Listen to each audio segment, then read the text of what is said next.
Bonsoir à tous. Donc, nous avons le grand plaisir d'accueillir ce soir à la bibliothèque universitaire 4 figures majeures de la littérature haïtienne. Yannick Lahens, Kate Limar, Amélie Prophète et Gary Victor. Quand j'ai fait les activités avec des jeunes à Cité Soleil, là encore, je ne voudrais pas projeter de Port-au-Prince, vous savez, l'image du malheur. Comme quoi en Haïti, le malheur occupe toujours toute la place. En Haïti, le malheur n'occupe jamais toute la place. Il y a toujours l'étincelle. Et pour moi, c'est toujours trouver cette étincelle-là.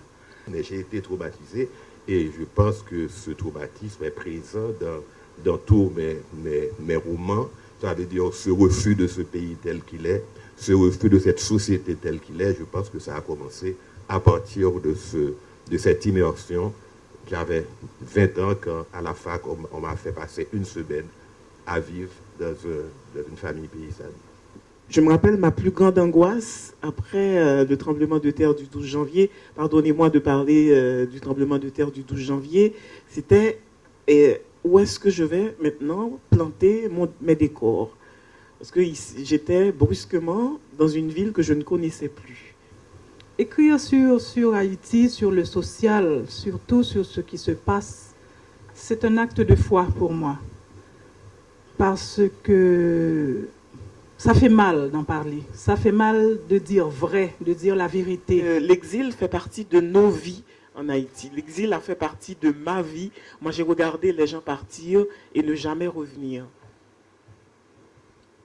Dire les choses comme elles sont, dans toute leur cruauté, c'est croire qu'il y a une possibilité de rédemption, qu'il y a une possibilité de changement, que j'ai ébauché d'ailleurs avec ce personnage de Fito à la fin du roman, où j'ai dit que la création est peut-être la voie royale, la voie sublime. Je me définis depuis quelque temps comme une prédatrice généreuse.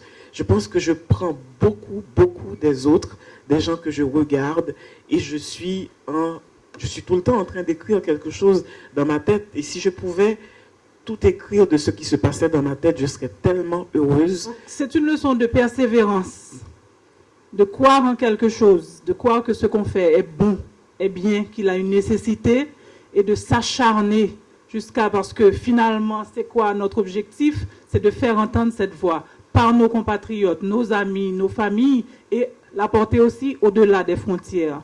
Donc c'est persévérer parce que c'est pas évident, il n'y a pas de structure, il n'y a pas d'encadrement, donc il faut compter sur soi-même, compter aussi sur l'aide des autres, ceux qui veulent, mais c'est pas toujours évident, et aussi compter sur son talent, parce que le talent c'est comme de la fumée, elle ne se cache pas, elle finit toujours par sortir.